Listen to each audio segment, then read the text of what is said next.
माझ्या कोकणचं बहारी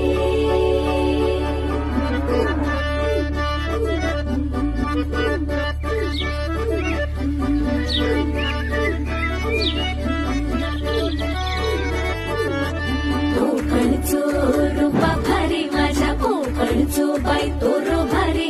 दिसते भारी गणपतीची स्वारी अन आला धादिस मामाच्या घरी मालवण चिपळूण सावंतवाडी माझ्या कोकण गावांचो दिमाग भारी दिसते भारी गणपतीची स्वारी माझ्या कोकणा वाटे तुम्ही बलवा गाडी